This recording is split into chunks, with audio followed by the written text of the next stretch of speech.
peut commencer. Bonjour à toutes et tous. Au nom du collectif du séminaire capitaliste cognitif, nous tenons d'abord à vous souhaiter la bienvenue et à vous remercier chaleureusement pour votre présence à ce colloque international. C'est une grande joie et une grande émotion de vous accueillir aujourd'hui. Dans cette salle se rencontrent plusieurs générations de chercheurs et chercheuses, de militantes, d'intellectuels, qui ont pour beaucoup croisé Toni Negri à travers les luttes, les textes, les amitiés politiques et l'expérience partagée. Certains et certaines d'entre vous ont été ses compagnons de pensée et de combat depuis les années 1970. D'autres ont découvert son œuvre dans le mouvement des 2 dernières décennies. D'autres encore plus récemment. Mais toutes et tous, nous avons été transformés par sa manière d'habiter la théorie. Une pensée toujours ouverte, collective, traversée par l'analyse rigoureuse des conflits et des contradictions du capitalisme, par la détestation de l'exploitation dans toutes ses formes et par une passion contagieuse pour la connaissance.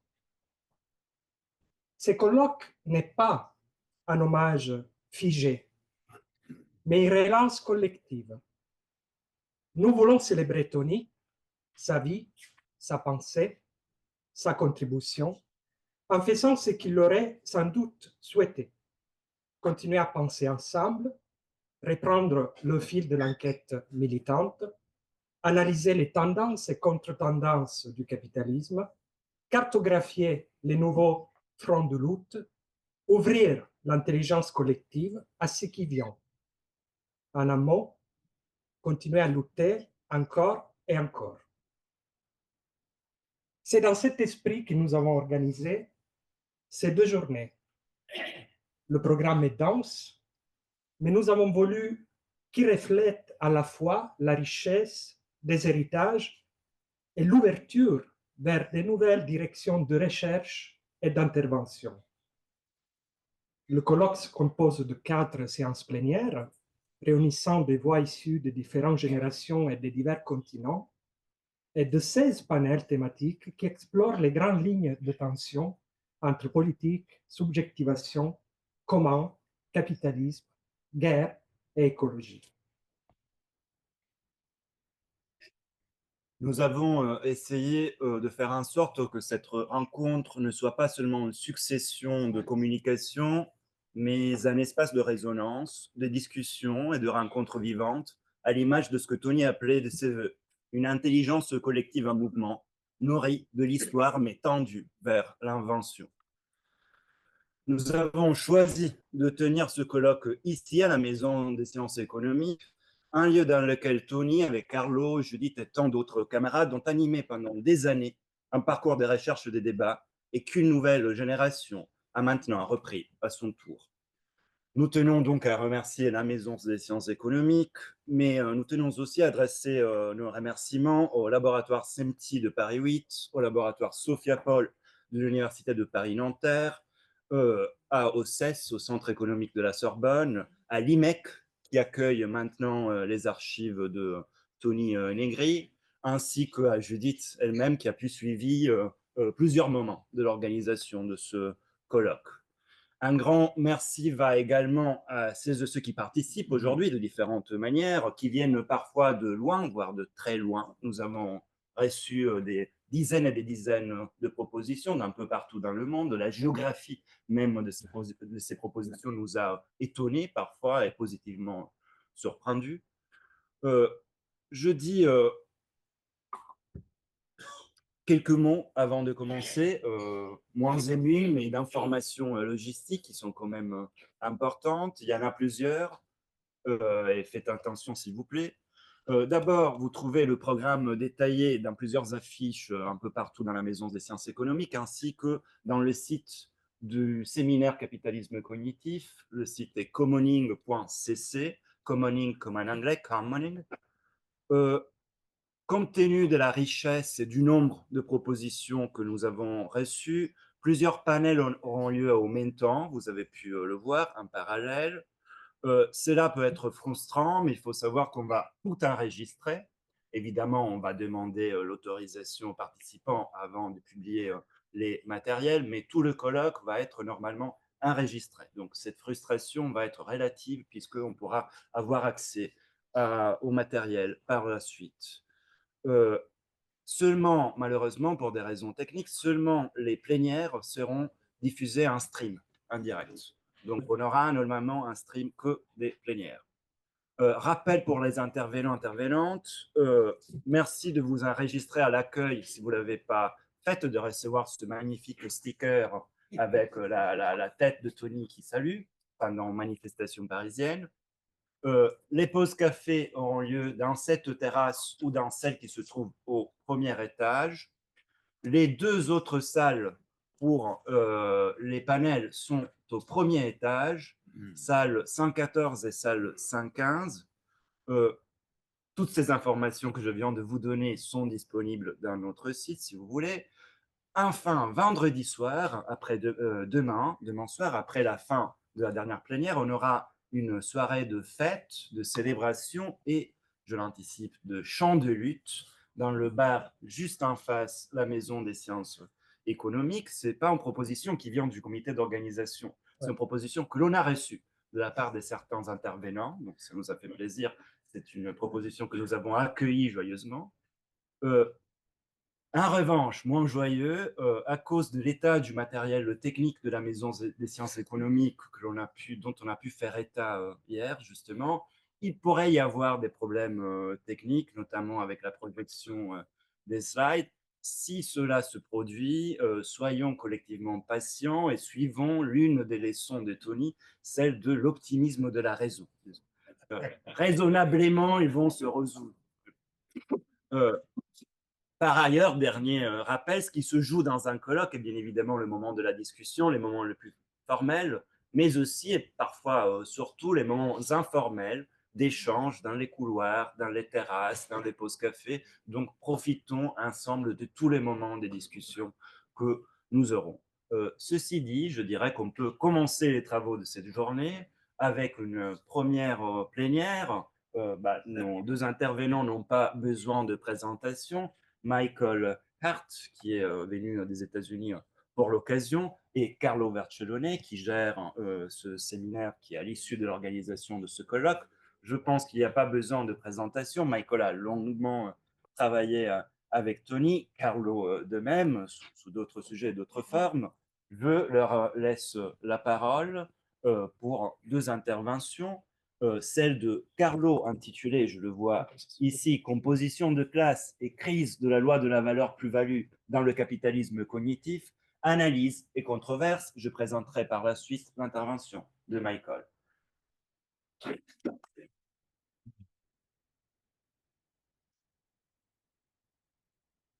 Moi, je n'ai pas besoin de ça.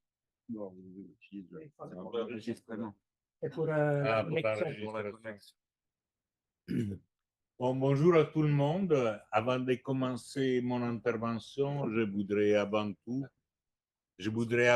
vous faire part de mon émotion au moment d'ouvrir ce colloque. Bon, moi, je ne suis pas bon avec ça.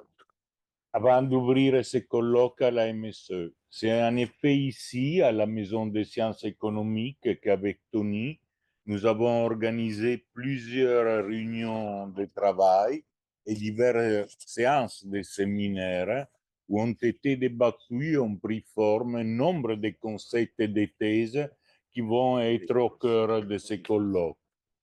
Comme l'indique son titre, le propos de mon exposé portera sur un des apports majeurs des Negri au renouvellement du marxisme. Je me réfère à son analyse des transformations historiques du rapport capital-travail opérées à partir d'une relecture de la loi de la valeur travail et plus précisément de ce qu'il appelle la théorie de la valeur plus-value. Dans le temps qui m'est imparti, afin d'illustrer les traits saillants de ces contributions, mon articulation s'articulera en 3 parties. Dans la première, je rappellerai de manière synthétique comment l'approche des Negri trouve son point de départ dans une critique des interprétations objectivistes de la loi des valeurs, issue du marxisme conventionnel, mais aussi des limites d'autres courants hétérodoxes, comme celui de la critique de la valeur. Dans la deuxième partie, je présenterai la manière dont Tony, en s'appuyant sur une relecture de Grundrisse, a développé son approche de la loi de la valeur plus-value en la concevant directement comme une loi dynamique de l'exploitation et de l'antagonisme. Et le point méthodologique central où chez Marx, et là je le cite, se conjugue l'analyse objective du capital et l'analyse subjective des comportements des classes. Dans ces perspectives, la troisième partie concernera, elle, l'apport fondamental des Negri à la caractérisation du sens et des enjeux de mutation actuelle du rapport travail-capital, qui nous ont menés de la crise du Fordisme au capitalisme cognitif, notamment à l'aune d'un travail fécond d'actualisation de l'hypothèse marxienne du général intellect.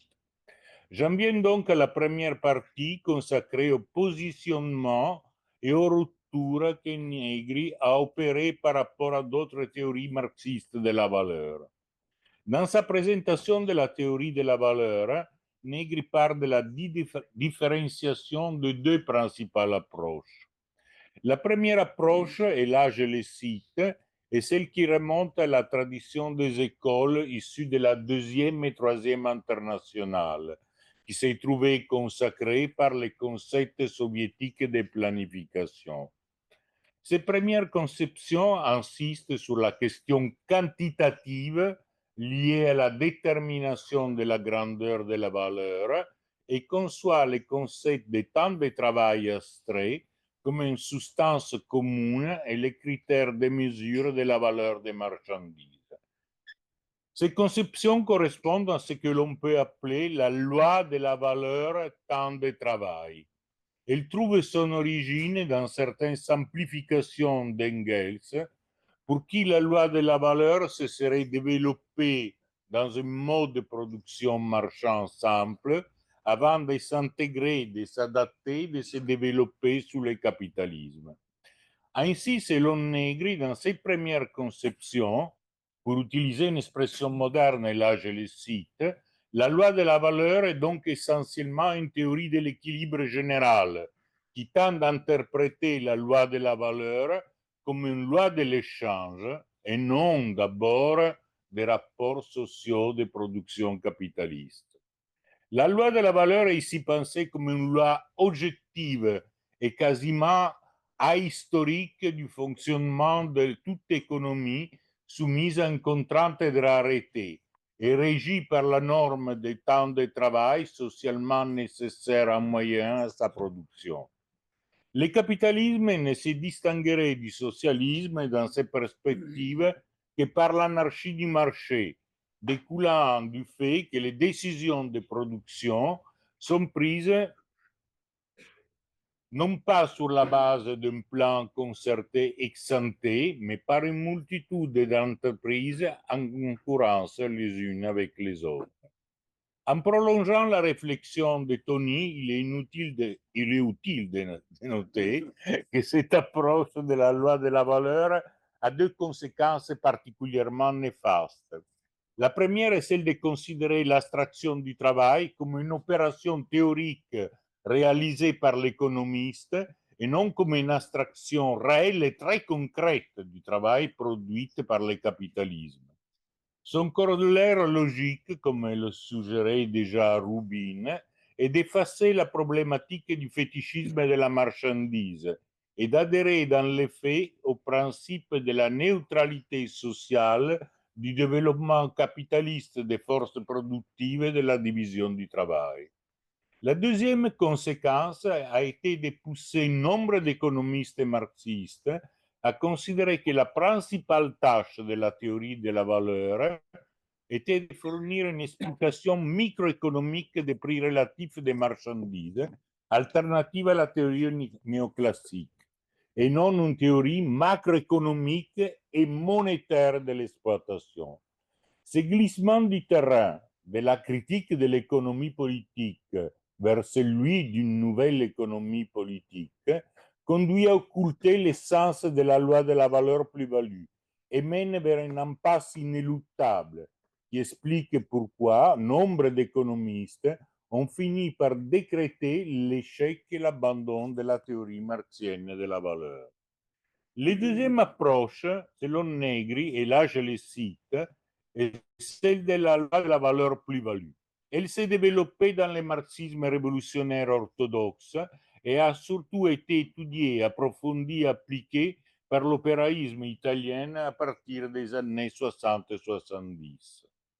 Mais avant de mieux que la singularité de la conception développée par Negri, il me semble utile d'effectuer un rapide détour par une autre approche marxiste hétérodoxe et souvent en polémique avec les courants opéraïstes.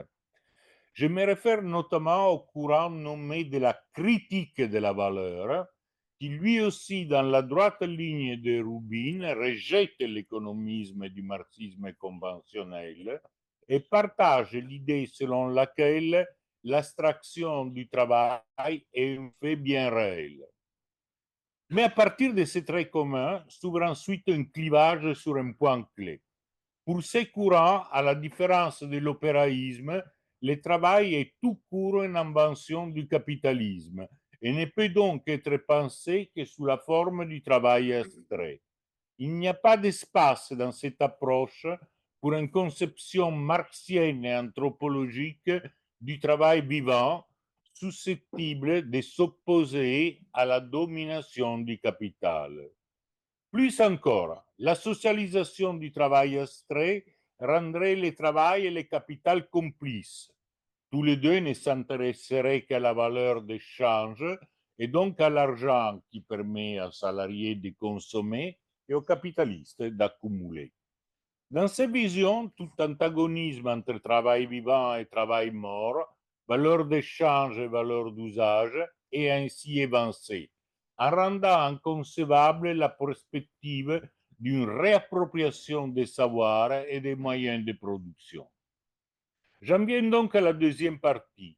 La conception de Negri de la loi de la valeur plus-value comme loi de l'exploitation et de l'antagonisme se situe aux antipodes tout autant de la conception du marxisme conventionnel que de la vision totalisante du pouvoir du capitalisme théorisée par les tenants du courant de la critique de la valeur, qui finalement se rejoignent pour penser la dynamique du capital comme un processus sans sujet.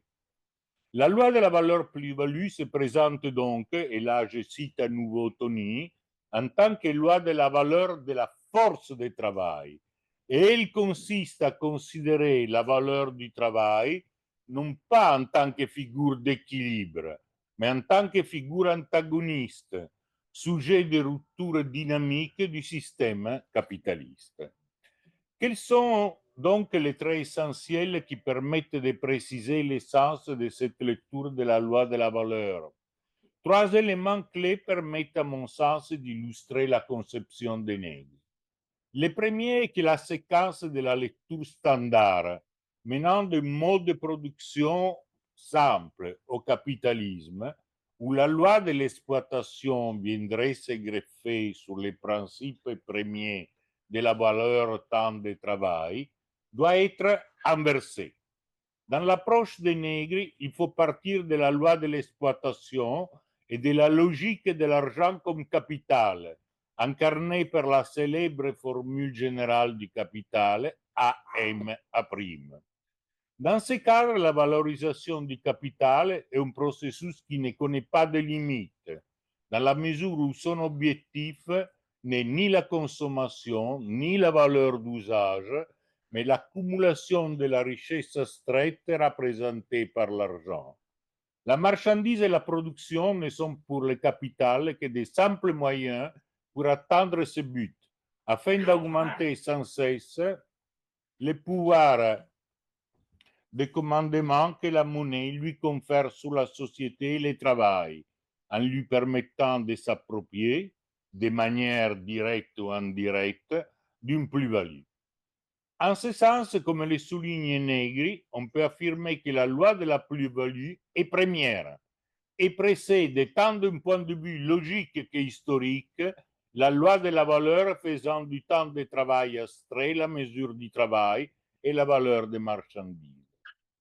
Le deuxième élément est que le capitalisme repose et suppose la transformation de la force de travail en marchandise. Celle-ci reste cependant une marchandise bien particulière pour deux raisons essentielles. En premier lieu, parce que la force de travail, comme on le sait, est la seule marchandise dont la valeur d'usage est susceptible de produire davantage de valeur que sa valeur d'échange. En deuxième lieu, rien ne garantit que cette potentialité se réalise. L'exploitation se heurte structurellement à la résistance et à l'antagonisme du travail vivant, qui, comme le souligne à plusieurs reprises Negri à la suite des Tronti, loin de se réduire à du capital variable, se présente comme non-capital, c'est-à-dire en tant que subjectivité vivante de l'ouvrier dressée contre la morte objectivité de toutes les autres conditions de la production. Il en résulte que l'extraction de la plus-value est soumise à une incertitude structurelle qui porte sur l'exécution du contrat du travail et plus généralement sur l'effectivité du commandement du capital sur la coopération du travailleur collectif. Autrement dit, pour reprendre un passage de Proletari e Stato, la force de travail est la seule marchandise qui peut priver les capitalistes du pouvoir de la commander. Le troisième élément, à mon sens essentiel pour comprendre l'essence et les enjeux de cette incertitude structurelle, de ce hiatus entre travail et force de travail, nous renvoie à un enseignement central légué par Marx. Il s'agit de la manière dont la dimension cognitive du travail, en tant qu'unité indissociable de la pensée et de l'action, est propre et par certains aspects les fondements anthropologiques du travail humain. Cette dimension cognitive du travail peut pourtant se révéler un obstacle majeur à la soumission du travail au processus de création de valeurs et plus-values. Et c'est là pour deux raisons. La première est que ceux qui maîtrisent les savoirs productifs peuvent se rendre maîtres de l'intensité et de la qualité du travail. La seconde est qu'ils peuvent aussi aspirer à gérer la production, c'est-à-dire à définir l'organisation de la production ainsi que ses finalités sociales. J'en viens donc à la troisième partie dédiée à une mise en perspective historique des métamorphoses de la loi de la valeur conduisant du capitalisme industriel au capitalisme cognitif. Negri nous en fait livrer les clés d'une périodisation du capitalisme où les expressions concrètes de la forme valeur résultent de mouvements historiques, impulsés par les mutations conjointes de la composition des classes et des dispositifs de la substitution du travail au capital, de la substitution formelle à la substitution réelle, jusqu'au stade du général intellect et de la crise de... Ce serait mieux de fermer, non? Et de la crise de la loi de la valeur. Voilà. Voilà. Oui, parce que c'est un peu agité autrement. On a l'impression d'être sur un bateau. Et c'est par ailleurs la métaphore de ce bâtiment, hein, si vous l'avez remarqué.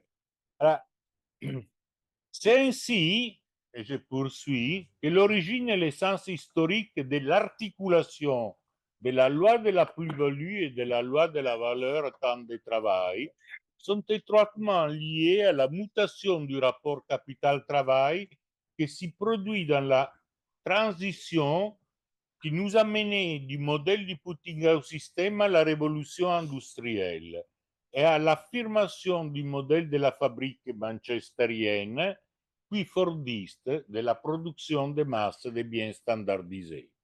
C'est dans cette configuration historique que la rationalité économique du capital, c'est-à-dire la loi de la plus-value, prend en effet directement les contrôles et affirme son emprise aussi bien sur la sphère de la production que sur celle des besoins.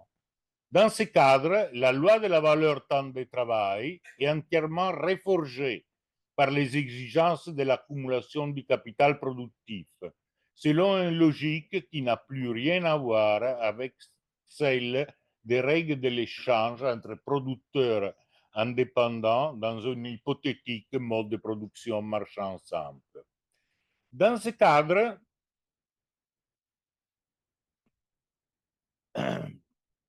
c'est dans ce cadre qu'elle s'affirme comme l'expression concrète d'une pratique de rationalisation de la production qui a fait du temps de l'horloge puis du chronomètre les moyens par excellence pour quantifier la valeur économique issue du travail et en prescrire les modes opératoires à travers l'association du machinisme et de la décomposition du travail en tâches élémentaires. Comme le rappelle Negri, le travail devient ainsi de plus en plus abstrait, non seulement sous sa forme marchande, mais aussi dans son contenu lui-même, en s'approchant progressivement de la réalité du travail sans phrase, d'une simple dépense d'énergie effectuée dans un temps donné. Nous avons là la tendance que Marx caractérise comme la logique de la soumission réelle du travail au capital et qui, dans le capitalisme industriel, trouvera sa forme d'accomplissement dans les modèles fordistes pour deux raisons clés. La première est que la dimension cognitive du travail y est niée et transformée en son contraire, à une activité purement mécanique, répétitive, impersonnelle et totalement servie à la science incorporée dans le capital fixe.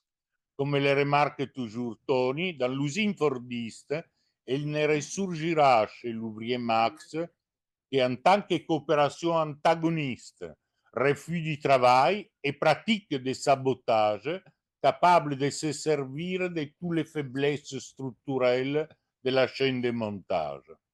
La seconde est que la logique de la plus-value relative va conduire progressivement à une intégration de plus en plus étroite des normes de consommation et de reproduction de la force de travail au sein de l'accumulation du capital.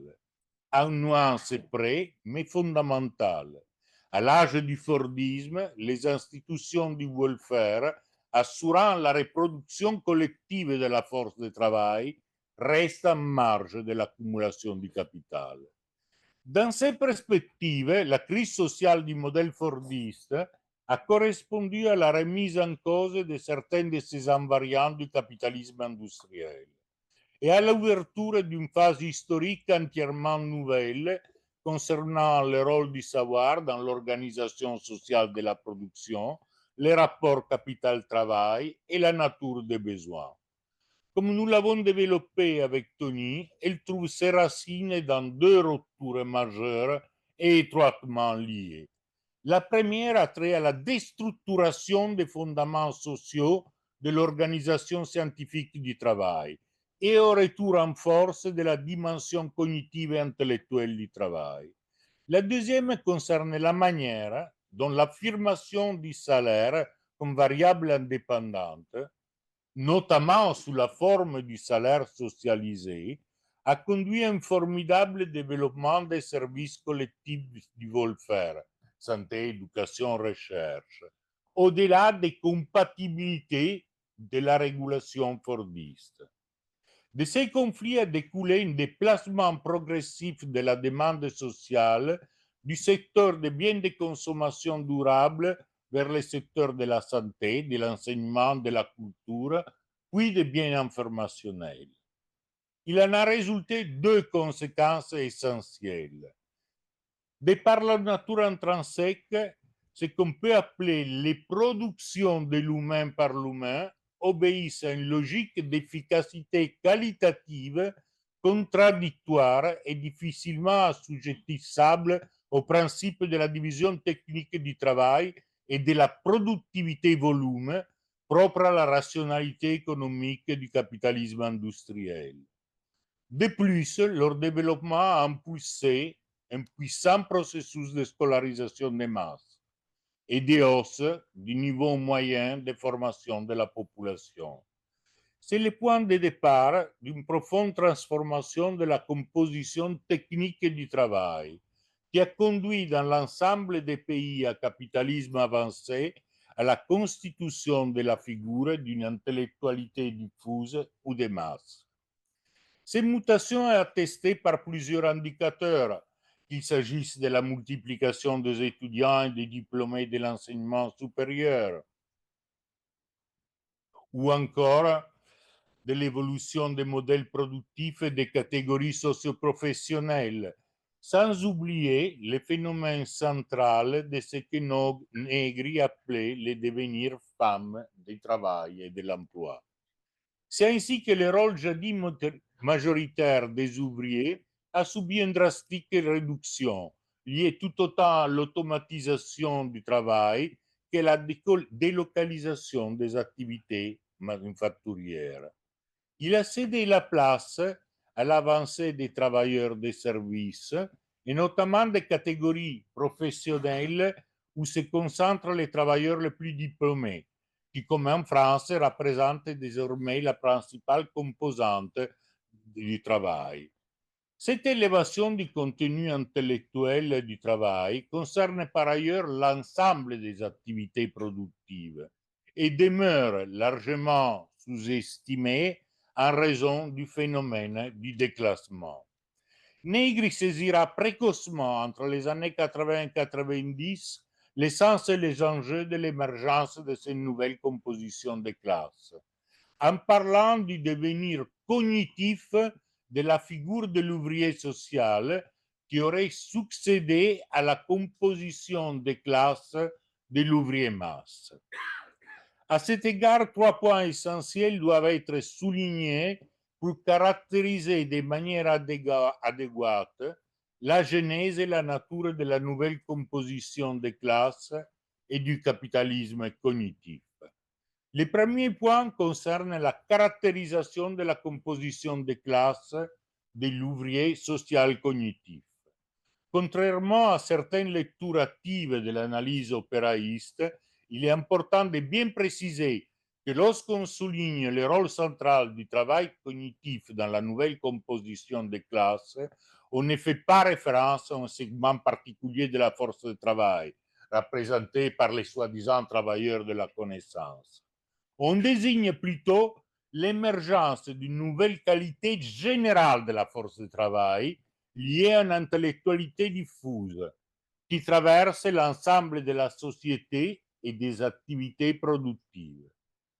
C'est aussi pourquoi la composition technique du travail cognitif, à la différence de l'ouvrier masse, est dispersée sur le territoire de l'usine métropolitaine et est marquée par une segmentation dans laquelle on peut distinguer 2 principaux secteurs.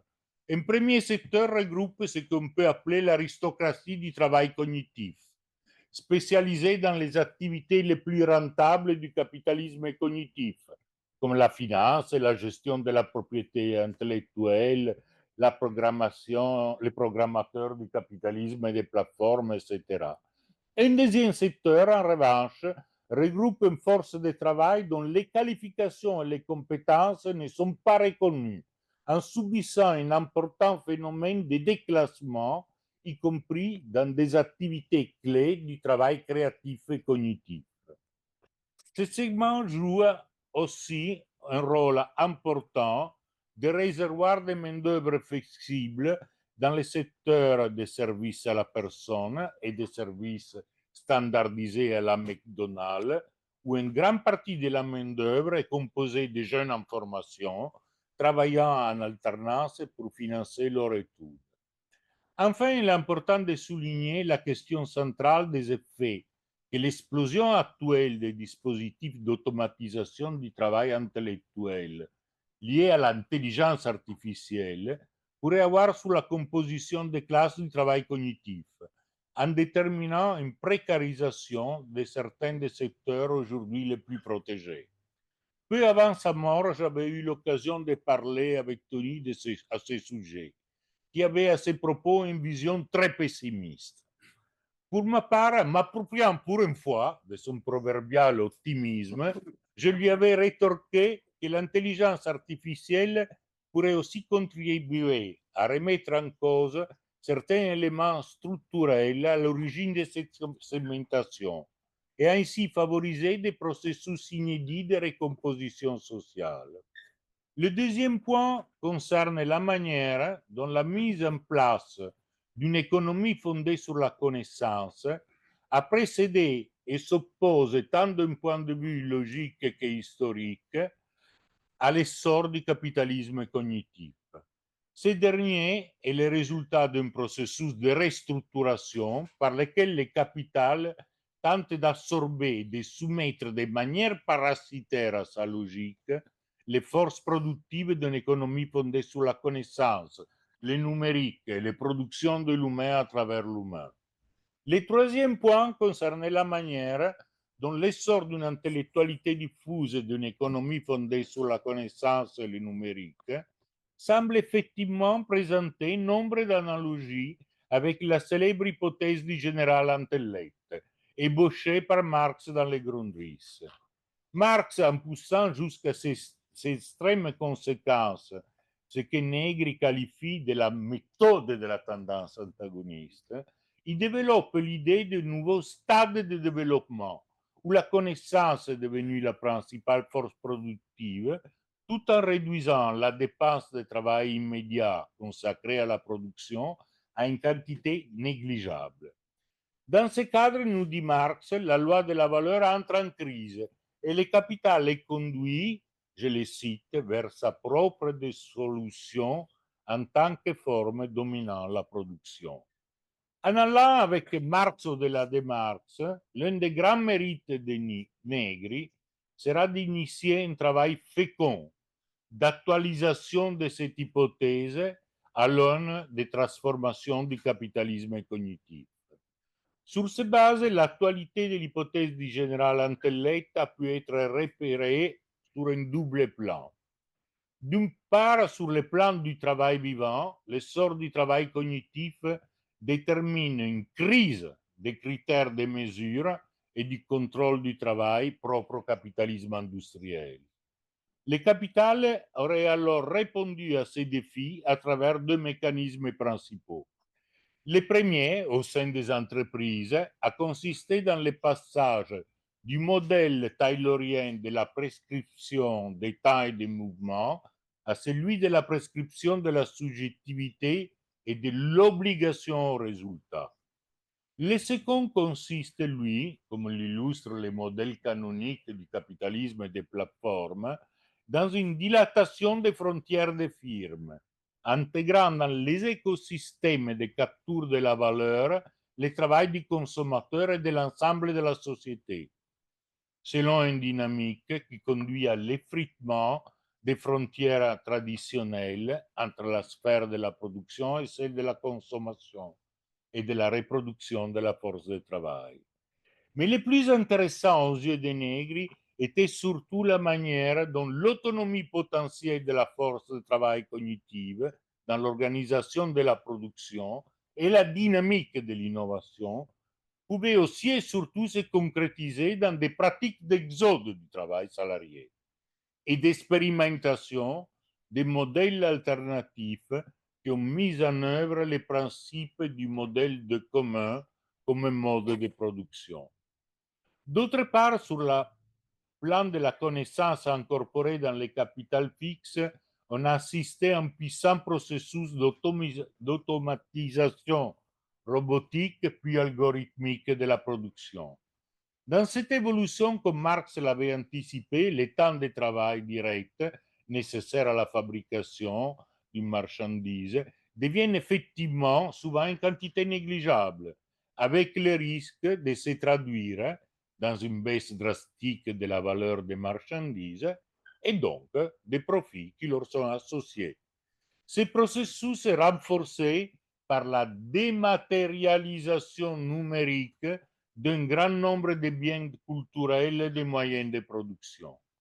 Ceux-ci, émancipés de leur support matériel, ont perdu leur caractère rival et se sont transformés, pour utiliser les jargons de la théorie économique, en des biens collectifs, non rivaux, souvent reproductibles et échangeables gratuitement par un simple clic.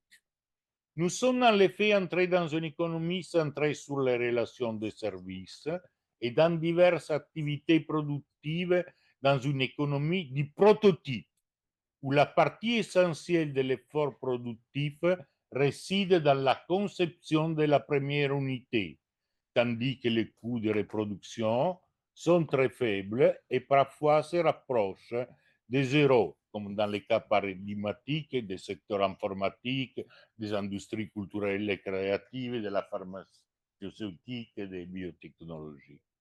Au total, la crise de la loi valeur temps de travail a ainsi ouvert pour un grand nombre de biens et services l'horizon d'une société fondée sur la gratuité et les primats du non marchand.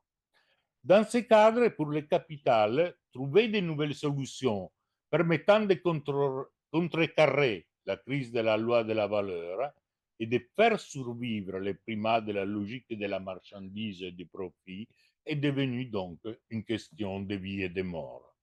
Ce défi a obligé les grandes entreprises de l'ancien et du nouveau capitalisme à inventer de nouveaux modèles d'affaires et d'appropriation de la valeur fondés sur un brouillage de plus en plus profond entre rente et profit.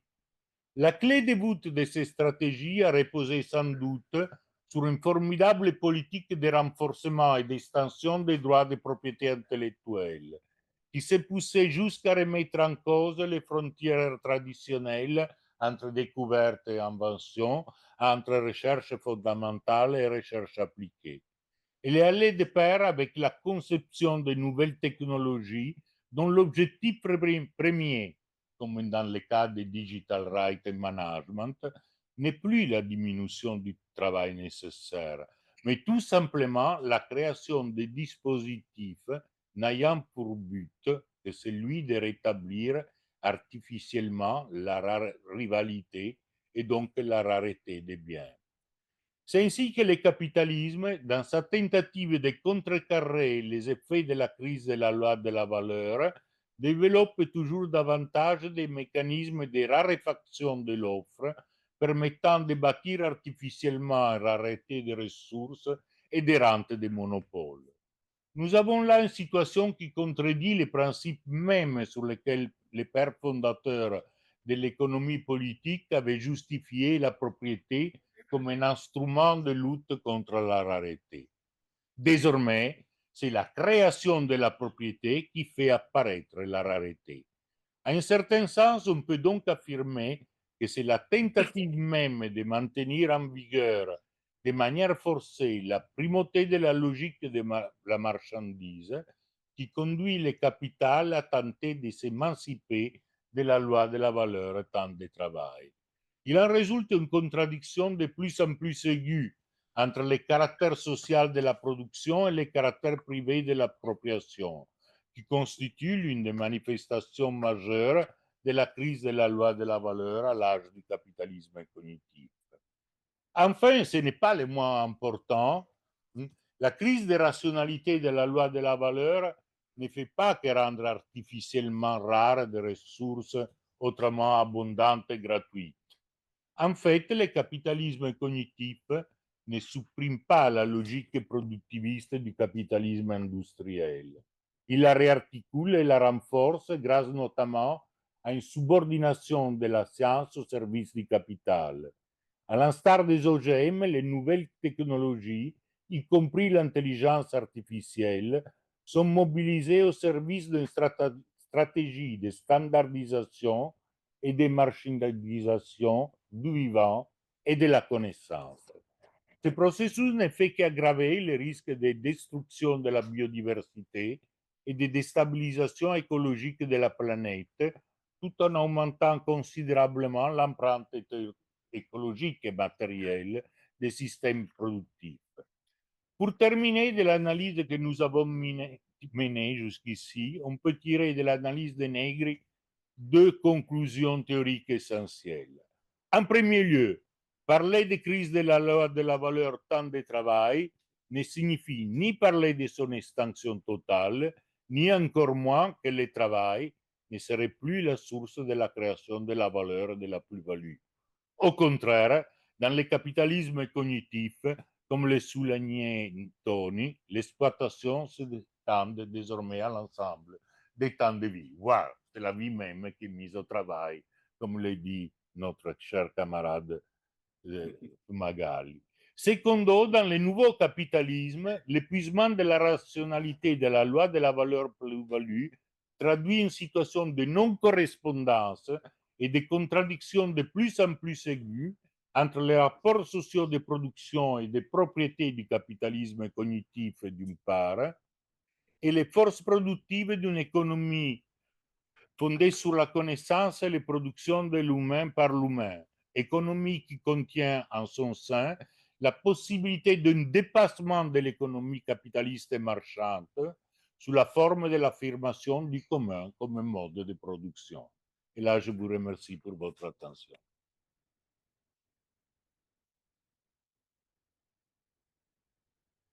Ouais. Merci beaucoup Carlo pour cette première intervention qui a fait le point, disons, le bilan aussi et la relance de tout un travail de recherche commune qui s'est étalé sur plusieurs décennies. Je passe tout de suite la parole à Michael Hart qui nous présente une intervention intitulée en anglais Abolition and Constitution, abolitionnisme et constitution, on dirait en français, à partir d'un manuscrit sur lequel vous étiez en train de travailler avec Tony Negri. Tu n'as pas besoin de présentation, je te laisse la parole. Merci.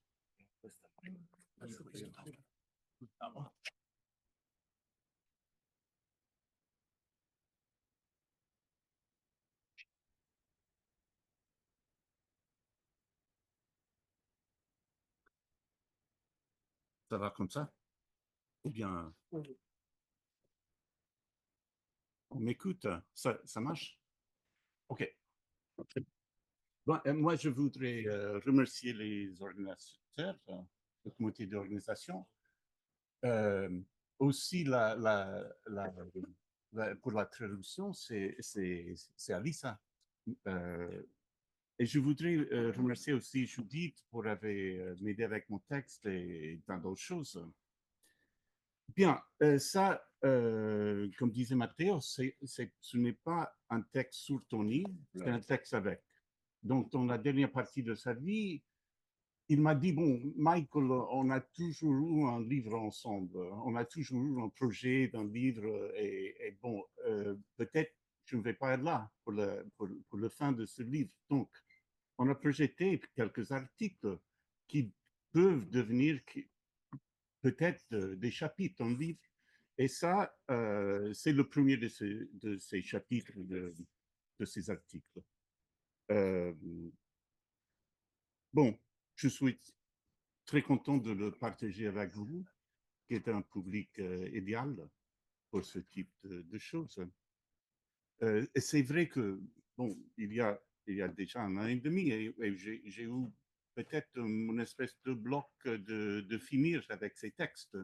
Donc, avec vous, peut-être je peux aller, oh, c'est plus comme ça, ok, excusez-moi. Donc, ok, je commence. Oh, je sais, ça ne va pas plus haut, donc non. Il faut le tenir comme ça. Non, sinon, on peut essayer avec ça. Ah, ok. Mais ça, il faut toujours le tenir. Ok. Ça marche ici avec celui-ci? Non, ça ne marche pas. Je retourne à celui-là. J'ouvre la fenêtre. Oui, ça va m'aider. Et c'est C'est bien comme ça? Ça? Non, pas encore. Maybe make it a little... D'accord. Voilà. OK. OK. OK. OK. OK, finalement, ça Ouais. marche. Très bien. Je vais mettre ça Celui-là? ici. Ah, OK. Je vais mettre- hop, c'est ça. C'est nul. Ça. Oui, ça va comme ça. Très bien. On peut le mettre sur celui-là? OK. Je vais plus loin. Et donc, ça va marcher. OK, je commence. Ces dernières années, les politiques abolitionnistes à l'intersection des projets antiracistes et anticapitalistes ont été au cœur des projets théoriques et militants les plus novateurs et radicaux. L'abolitionnisme caractérise l'imaginaire politique contemporain dans les champs de lutte de plus en plus variés, des questions de race et de classe, de genre et de sexualité, de frontières et de migration. Bien sûr, certains réagissent aux exigences extrêmes, voire absolues de l'abolition par un appel au centre, à des propositions de réforme raisonnables, estimant que les projets radicaux ne feront qu'affaiblir davantage la gauche et aliéner des sympathisants potentiels. Nous soutenons que c'est exactement le contraire. L'abolitionnisme, parce qu'il offre une vision claire d'un changement social profond, ouvre la voie à la reconstruction de la gauche autour d'un projet de l'immense majorité. Comme disaient Marx et Engels, le communisme doit être le projet de l'immense majorité, et donc ça c'est l'idée. Donc, notre objectif ici n'est pas de mettre en scène une rencontre entre le marxisme et la pensée radicale noire pour démontrer l'intersection productive de ces deux traditions. Nous tenons cette dynamique pour acquise en nous référant aux nombreux auteurs qui, tout au long du XXe et XXIe siècle, ont investi et transformé ces deux traditions. Notre objectif est plutôt d'explorer les fondements philosophiques, voire ontologiques, d'une politique abolitionniste, avec la conviction que clarifier ces fondements peut renforcer notre orientation et nos actions. Nous proposons de considérer que les processus politiques de constitution, c'est-à-dire les processus ontologiques constitutifs, sont le complément nécessaire des politiques abolitionnistes, de sorte que abolition et constitution sont les deux faces d'une même séquence révolutionnaire. Face aux formations politiques extrêmement répressives, autoritaires et réactionnaires auxquelles nous sommes confrontés aujourd'hui, la nécessité de renforcer nos pratiques et nos théories abolitionnistes est plus urgente que jamais. Cette conception constitutive de l'ontologie politique nous permet enfin de faire face à une impasse que nous observons concernant le temps historique, en obstacle à la conception de l'avenir et du progrès politique. Un réalisme fataliste et un sentiment de deuil face à une croyance dans les projets apparemment discrédités ont empêché de nombreux segments de la gauche de se projeter dans l'avenir.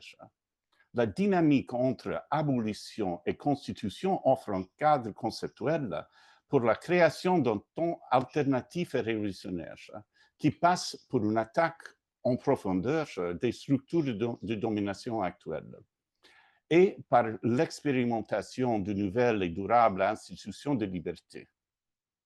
Donc, il y a trois éléments. Abolition, constitution et le temps, ou l'histoire, disons. OK. Première partie sur l'ampleur et la profondeur de l'abolition. L'abolition est devenue un mot d'ordre aux États-Unis, notamment depuis la phase du mouvement de Black Lives Matter qui a suivi le meurtre de George Floyd en mai 2022.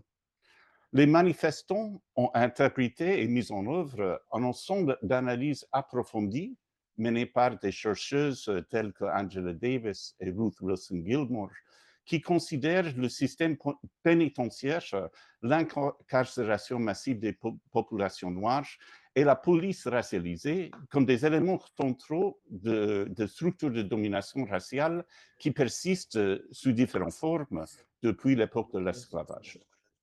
Les mécanismes de l'hierarchie raciale ont certes évolué au cœur des siècles passés, mais les structures fondamentales de la suprématie blanche continuent. L'une des caractéristiques essentielles de la pensée abolitionniste est donc la profondeur du changement qu'elle exige, qui va de pair avec sa démystification des discours largement acceptés sur le progrès racial. La politique abolitionniste doit non seulement refuser les fausses promesses de réforme, mais aussi s'attaquer à la racine du problème, ce qui nécessite d'étendre son action critique et destructrice au-delà des institutions individuelles. Je cite Ruth Wilson Gilmore, qui écrit « L'abolition consiste à abolir les conditions dans lesquelles la prison est devenue la solution au problème, plutôt qu'abolir les bâtiments que nous appelons prison. » Donc, les militants engagés dans les manifestations Black Lives Matter de 2020, qui réclament le définancement de la police, adoptent une position abolitionniste similaire concernant les violences policières anti-Black. Un changement bien profond que des réformes partielles de la police, oui, un changement bien plus profond que des réformes partielles de la police, des réformes policières supplémentaires ou l'embauche davantage d'agents de couleur, tout ça est nécessaire. Le problème n'est pas qu'il y ait des policiers racistes au sein de la force de l'ordre. Le problème de la police, comme celui de la prison, se situe en réalité au niveau des structures et non plus de sujets. L'abolition, déclare Angela Davis, est un mandat pour la révolution. Donc, la seule façon de s'attaquer aux structures policières et carcérales est de s'attaquer à leurs racines.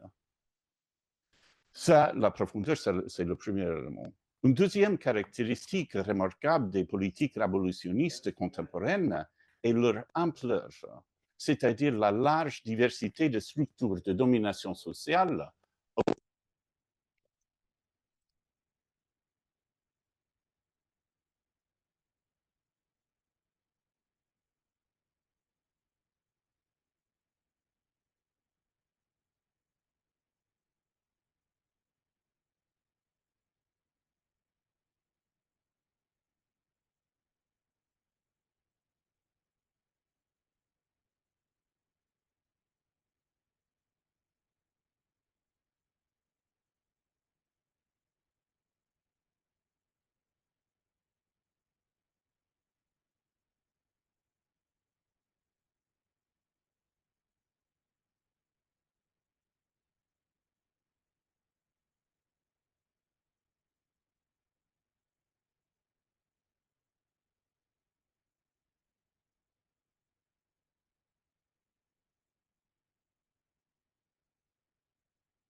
l'absentisme du sabotage à celle de la grève organisée constitue depuis longtemps un élément essentiel de leur répertoire tactique. La fugitivité occupe également une place centrale dans la pensée radicale noire, depuis le marronnage et la fuite des plantations, jusqu'aux tactiques les plus récentes pour échapper aux hiérarchies raciales. Par le passé, nous, moi et Tony, nous avons souvent soutenu des pratiques d'exode, de fuite, de fugitivité qui, de fait, tournaient le dos au pouvoir. Celles-ci demeurent des opérations tactiques importantes. Cependant, l'abolition ajoute une approche particulière. Affronter les structures de pouvoir et les attaquer par tous les moyens possibles. Cette opération radicale de nettoyage du terrain est une condition préalable à toute avancée. Il ne s'agit pas d'une question de pureté morale ou politique, comme si les abolitionnistes pouvaient se libérer de toute complicité avec le pouvoir, mais d'une évaluation réaliste de l'intransigeance de l'ennemi. Face à un monde corrompu et mystifié, face à des structures de domination persistantes, nous devons chercher à les détruire. Mais il ne s'agit pas, bien sûr, d'une question de choix entre les deux. Fuite et abolition peuvent former ensemble une double stratégie. Au début des années 70, plusieurs penseurs français proches du groupe d'information sur les prisons, dont Jean Genet, Michel Foucault et Gilles Deleuze, ont été frappés par une leçon tirée des lettres de prison de George Jackson. Fuyez, ils ont compris, mais en cherchant une arme. C'est ça l'abolitionnisme fugitif. Donc, je saute ici une partie sur, rappelons que Marx et Engels parlaient aussi de l'abolition, parce que peut-être pour quelqu'un, c'est important qu'il disait parler de l'abolition de la propriété privée, de l'abolition de la famille, l'abolition finale de toutes les classes, le mouvement réel qui abolit toutes les choses présentes. Donc, l'idée de l'abolition, c'est des gens présents en Marx Engels. Donc, et peut-être l'idée de l'abolition, c'est un pont entre la pensée noire radicale et le marxisme de pensée libre. OK. Avant de nous engager sur cette voie de l'abolition, examinons un aspect de notre situation contemporaine qui rend une politique abolitionniste particulièrement pertinente, c'est-à-dire l'affaiblissement du sens du temps historique et l'incapacité de se projeter dans l'avenir, qui correspondent au déclin de la puissance de la gauche. Nous tentons de saisir, en termes assez généraux, certaines caractéristiques de la gauche officielle, c'est-à-dire non seulement la mentalité des élus de gauche, des journalistes, des universitaires progressistes, mais aussi le sens commun actuel d'une large frange de la population qui s'identifie traditionnellement à la gauche.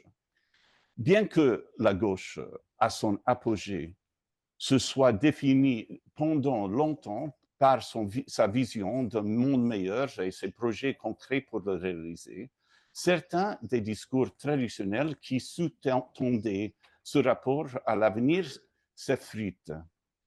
Un récit de progrès qui a animé une grande partie de la gauche, mais qui ne peut aujourd'hui être exprimé sans un sentiment de vide, est ancré dans la marche de l'histoire. Le progrès vers la gouvernance démocratique, l'égalité raciale et de genre, la fin de la domination de classe et d'autres hiérarchies sociales, bien qu'imparfaits aujourd'hui, selon certains, se réaliseront avec le temps. Ce discours sur le progrès est sapé par l'érosion des démocraties libérales et la montée de régimes toujours plus autoritaires. Les vagues incessantes de fémicides, de violences sexuelles et de la politique sociale anti-queer et anti-trans, les violences anti-black perpétuées en toute impunité par la police qui ne sont qu'un symptôme de la permanence d'institutions sociales racistes, la subordination structurelle des populations indigènes par des logiques et pratiques coloniales persistantes, l'incapacité totale des pouvoirs en place d'affronter ne serait ce qu'un peu les immenses défis posés par le changement climatique, etc. De nombreux auteurs soutiennent que face à ces preuves contradictoires massives, contre cette idée de la marche de l'histoire, le rêve du progrès a été complètement discrédité et que nous devons admettre que nous vivons à une époque post-historique. D'autres perspectives de gauche, et nous nous incluons dans ce groupe, qui mettent également l'accent sur le progrès, le conçoivent non pas comme une marche inévitable de l'histoire, mais comme le fruit des luttes politiques qui progressent vers un telos matérialiste, conditionné par les désirs et les actions de ceux qui aspirent à la libération. Cependant, nombreux sont ceux qui pensent que le récit du progrès fondé sur les luttes a lui aussi été mis à mal. Aujourd'hui, le sentiment répandu est que tous les projets de changement radical ont échoué et qu'ils ne peuvent plus soutenir nos rêves. Nous avions tant d'espoir, dit-on, lorsque les militants tunisiens ont chassé Ben Ali, lorsque les Égyptiens ont occupé la place Tahrir, et que les Turcs ont investi le parc Gezi, lorsque les manifestations Black Lives Matter de 2013 et 2020 ont occupé le devant de la scène. Et lorsque les mouvements massifs, souvent menés par des très jeunes militants, ont exigé des mesures contre la crise climatique. Mais tout cela est considéré comme vain. Les précédentes vagues de mouvements sociaux, les précédentes vagues des mouvements sociaux d'insurrection et d'aspiration de gouvernements progressistes en Amérique latine ont également été à l'origine de grandes aspirations, mais de ce point de vue, elles aussi ont échoué. Parfois, cette perspective remonte encore plus loin. Les mouvements révolutionnaires des années 70 ont été vaincus de la même vague que les années 60, n'a laissé qu'un peu de traces. Nous avons une vision très différente de toutes ces luttes et de leur héritage sur lesquels nous reviendrons plus loin. Ben, en fait, je vais sauter ce parti parce qu'il n'y avait pas de temps. OK. Nous expliquerons comment nos visions confrontent une conception de mouvement historique portée par les luttes. Ici, nous souhaitons simplement reconnaître le point de vue de ceux qui ont été dessous que les mouvements progressistes et révolutionnaires, mais pas pour réaliser leur espoir.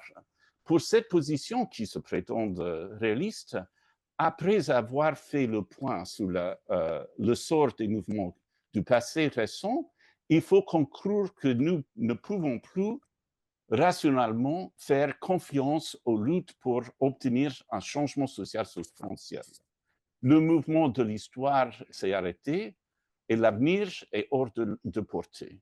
Il ne semble rester que la résignation au présent et l'adaptation à ces conditions.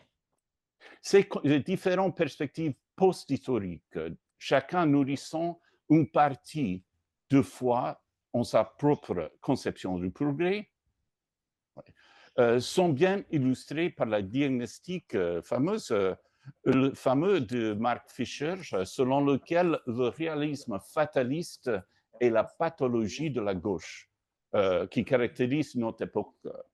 Le réalisme, il écrit, Mark Fisher, est analogue à la perspective déflationniste d'un dépressif qui croit que tout état positif, tout espoir est une illusion dangereuse. Nous ne pouvons plus se voir embarquer dans un voyage vers l'avenir. La gauche, de ce point de vue, n'a d'autre possibilité que de s'armer de stratégies de résilience et de tirer le frein d'urgence pour ralentir un train de l'histoire qui fonce vers le passé. Le dépérissement, c'est de notre perception de l'avenir, de l'historicité elle-même. Les différentes formes de réalisme fataliste et le sentiment accablants de la crise peuvent aisément apparaître comme la condition générale de notre époque. Écrit Achille Mbembe, je cite, « Nous ne croyons plus à l'avenir. Le temps ayant explosé, la durée évacuée, seul compte désormais l'urgence. » Fin de citation. Ce qui importe le plus pour notre argument, ce sont les conséquences de cette perte de l'avenir pour la gauche. Pour surmonter cela, il faut revenir à la perspective abolitionniste. Et voilà, je retrouve. La profondeur et l'ampleur de l'analyse abolitionniste ont été radicalisées et étendues par les chercheurs contemporains qui soulignent le caractère omniprésent et durable de l'anti-blackness. Il y a en français un mot pour ça? Ou ça va bien en anglais? Anti-blackness, OK. On comprend. Et à tous les niveaux de notre monde social. Au cours des deux dernières décennies, le tournant ontologique des études noires, l'un des domaines les plus actifs de la théorie contemporaine, a rejeté les platitudes habituelles sur le progrès racial. Nous ne proposons pas ici un lien établi par les auteurs eux-mêmes, mais en correspondance conceptuelle. L'analyse de la nature absolue de l'anti-blackness peut fournir un fondement philosophique utile pour élaborer une politique abolitionniste. De même que les discours abolitionnistes soutiennent que le problème ne réside pas dans les individus, mais dans les institutions et les structures sociales. Ces propositions ontologiques vont plus loin, situant l'anti-blackness dans la nature de l'humain même, ou même dans l'être lui-même. Je commence avec l'analyse de Frantz Fanon de la nature racialisée de l'homme, telle que est traditionnellement conçue, sert fréquemment de référence aux études contemporaines et offre une introduction utile à notre problématique. La célébration idéologique par l'Europe de sa propre défense constante de l'humanité et de l'humanisme, le point culminant de sa vertu suprême, le motif d'autosatisfaction véhémente, affirme-t-il, Fanon, n'est en réalité qu'un mince vernis qui masque la substance de la domination raciale et du contrôle impérialiste. Cette Europe, écrit Fanon dans le dernier chapitre de Les Damnés de la Terre, cette Europe qui n'a jamais cessé de parler de l'homme, qui n'a jamais cessé de proclamer sa seule préoccupation était l'homme, nous savons maintenant le prix de la souffrance que l'humanité a payé pour chacune de ses victoires spirituelles. Fanon dévoile la véritable nature de la mission prétendument universelle de l'Europe pour montrer que cet homme n'est qu'une notion provinciale que garantit la supériorité de l'Européen en traitant la souffrance de la grande majorité de la planète. Sylvia Wynter et de nombreux autres auteurs contemporains actualisent et développent l'argumentation de Fanon en affirmant que les lignes de la bataille du XXIe siècle passent entre des conceptions concurrentes de l'humain. Selon Wynter, les intérêts de l'ethnoclasse dominante, c'est-à-dire la bourgeoisie occidentale, soutiennent leur propre conception de l'humain, de l'homme qui se sous-représente comme s'il était l'humain lui-même, subordonnant de fait le reste de la population de la planète. Cette identification de la domination raciale, et plus précisément de l'anti-blackness, dont la conception de l'homme a notamment pour conséquence de souligner son enracinement profond et son omniprésence, et donc de rejeter les demi-mesures, comme les propositions visant à élargir la conception européenne de l'homme à d'autres populations. le problème étant inhérent à la conception dominante de l'homme elle-même. Une transformation bien plus radicale est nécessaire. De fait, au début des années 60, Fanon annonçait que cet homme-là était en voie d'abolition. Cette logique est poussée encore plus loin dans les arguments contemporains qui font de l'anti-blackness une question ontologique. Frank Wilderson, par exemple, souligne le caractère absolu de l'anti-blackness, son omniprésence sans limite dans l'espace et le temps. Je cite Wilderson, il écrit « Non seulement il n'y a ni ponctuation ni limite temporelle à la violence qui subsume les Noirs, mais de plus, aucune cartographie de la violence ne peut être établie car cela implique la perspective d'une carte d'espace non violent. La possibilité, il continue, d'un sanctuaire noir, ce qui est par définition un oxymore. Donc l'affirmation selon laquelle l'anti-blackness est partout et toujours non confinée à une institution, une société, une période historique spécifique, élève la question à un niveau ontologique. La blackness est exclue de l'être ou, comme le dit Nam Chandler, autre auteur américain noir, il écrit « il existe un trou noir dans la blancheur de l'être ». Calvin Warren, autre auteur de cette ligne, exprime cette position ontologique dans toute sa radicalité comme une forme de nihilisme. Dans un monde anti-black comme le nôtre, soutient-il, il existe une non-relation entre la blackness et l'être, et donc l'être noir incarne le néant métaphysique. Fin de citation. Nous sommes à minuit, le point d'aboutissement apparent du nihilisme noir, qui présente le problème ontologique dans sa forme ultime. Le chevauchement entre les revendications politiques de l'abolition et les arguments ontologiques concernant l'anti-blackness de l'être apparaît alors clairement. Le problème est aussi vaste et profond que possible. Nous ne pouvons cependant nous contenter de cette conclusion nihiliste. Nous, moi et Tony, je parle pour vous. La condamnation de l'homme et de l'être, ainsi que la perspective politique abolitionniste à laquelle elles correspondent, aussi juste et nécessaire soit-elle, doivent servir, selon nous, de point de transition vers un projet constituant.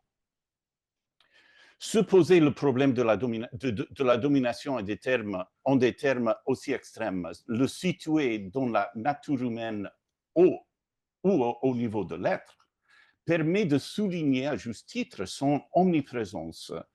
Cela ne doit pourtant pas nous amener à conclure qu'il n'y a rien à faire en parlant du postulat que l'être est toujours et partout immuable, ou qu'un projet destituant est à la fois la seule chose possible et la seule chose requise. Le croisement entre le discours ontologique et les projets abolitionnistes nous est particulièrement utile car réorienter la conception de l'ontologie ouvre de nouvelles perspectives politiques.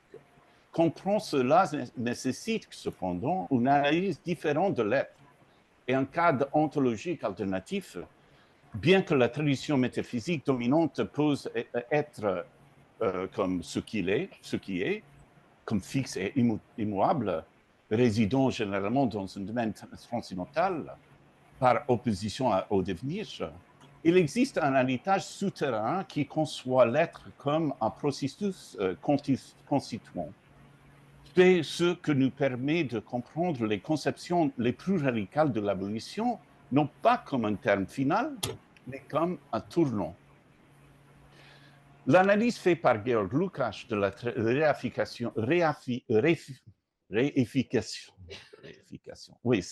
réification capitaliste comme seconde nature nous offre un pas vers ce cadre ontologique alternatif. La réification, affirme-t-il, Lukács, est la réalité immédiate de toute personne vivant dans la société capitaliste, car cette réalité est profondément imprégnée par les relations marchandises et la forme valeur. Le fait que ce monde soit rempli de mystification ne signifie pas qu'il puisse être facilement rejeté comme une illusion, ni qu'il en soit moins réel et solide. Telle est en effet la nature dans laquelle nous vivons. Nous devons partir de cette immédiateté et de ces lois réifiées, écrit Lukács. De plus, ces manifestations, poursuit-il, ne sont en aucun cas de simples modes de pensée. Ce sont les formes dans lesquelles la société bourgeoise contemporaine est objectivée. Donc, l'argument de Lukács selon lequel la formation sociale capitaliste a constitué une nouvelle réalité, une nouvelle nature dans laquelle nous sommes contraints à vivre, correspond aux affirmations que nous rappelons précédemment concernant l'anti-blackness de l'être. Mais l'être n'est pas éternel, ni constitué par des structures, ni des pratiques de domination.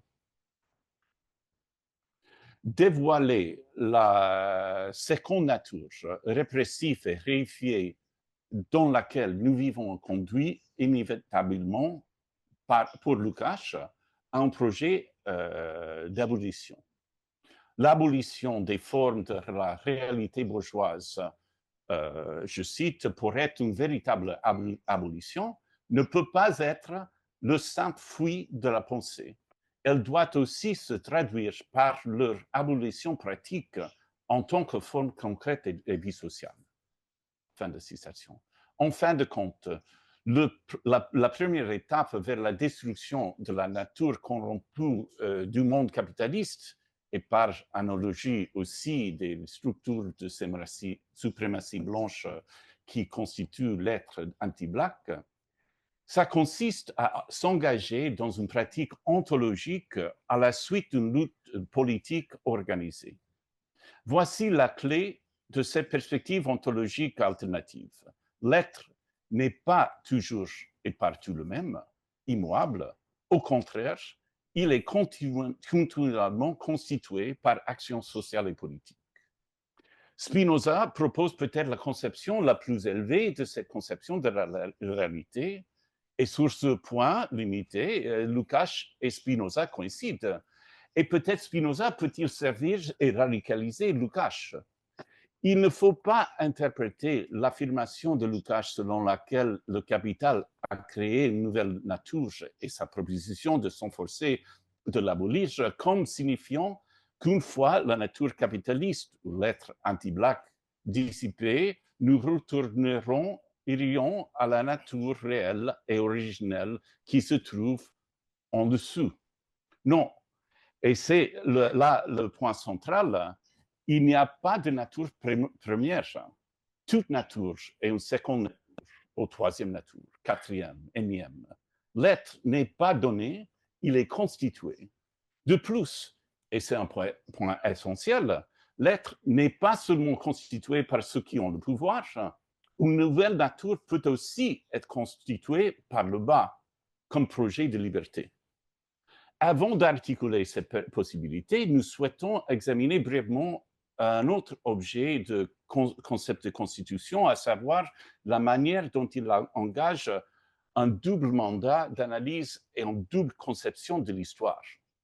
En premier lieu, la constitution consolide les résultats et les idées des processus passés qui définissent les limites et les horizons de ce qui, pour nous, est pensable et faisable.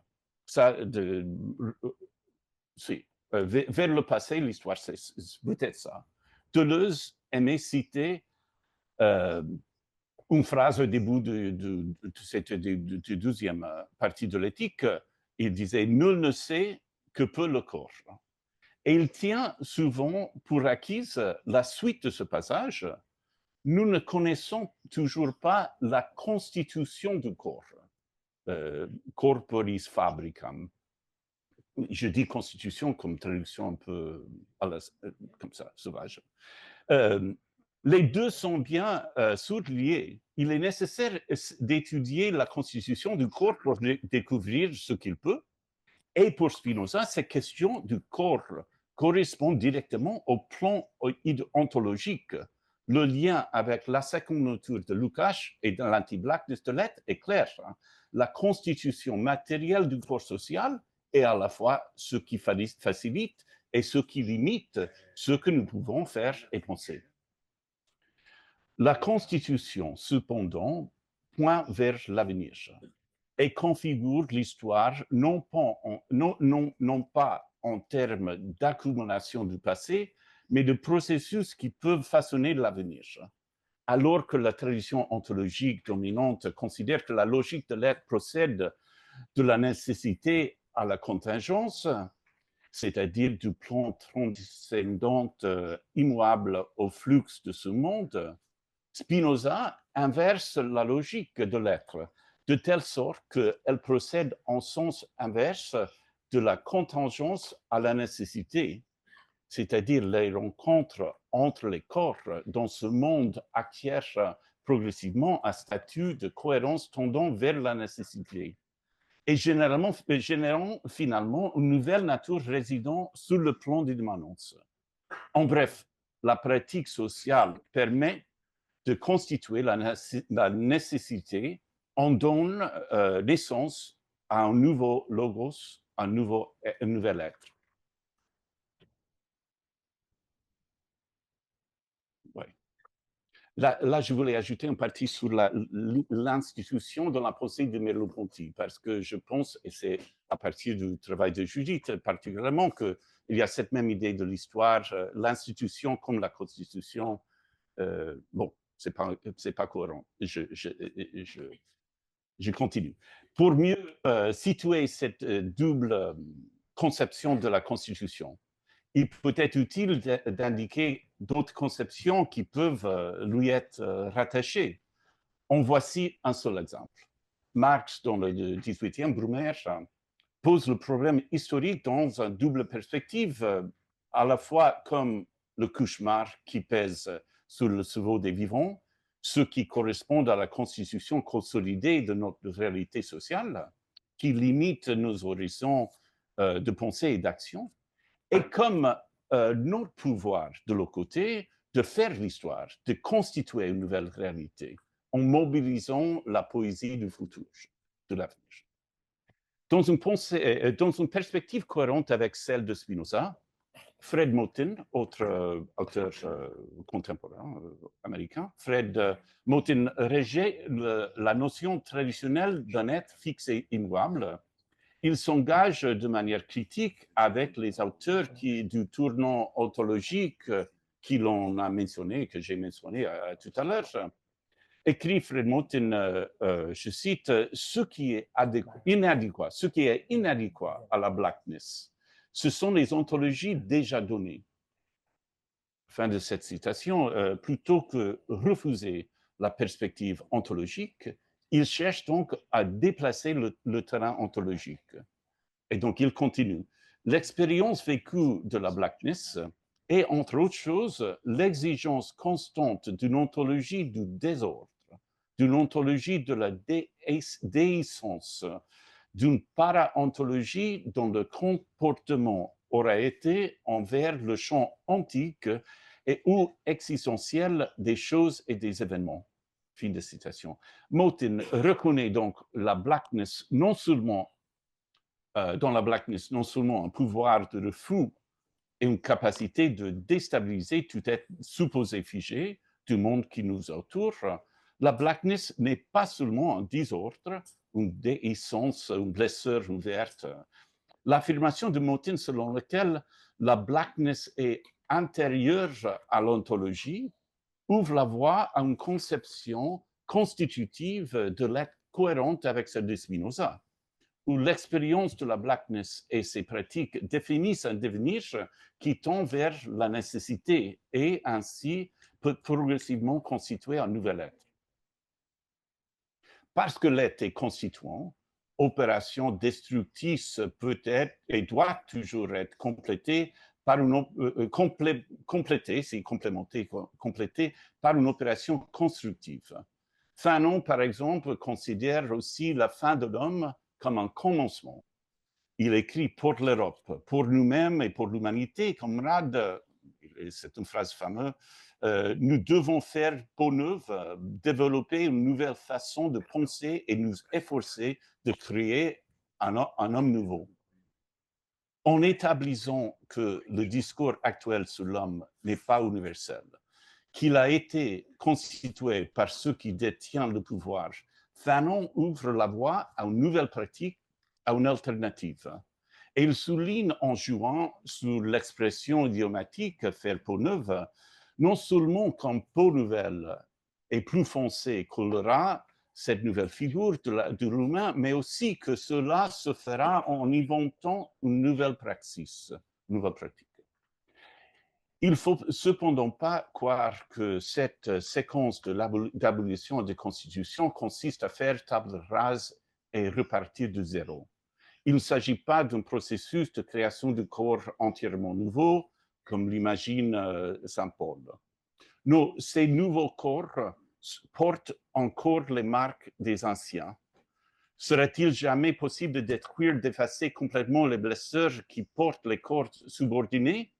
En réalité, il ne faut pas les appeler des blessures. Ce sont plutôt des cicatrices, peut-être le résultat d'une déhiscence, comme le dit Moten.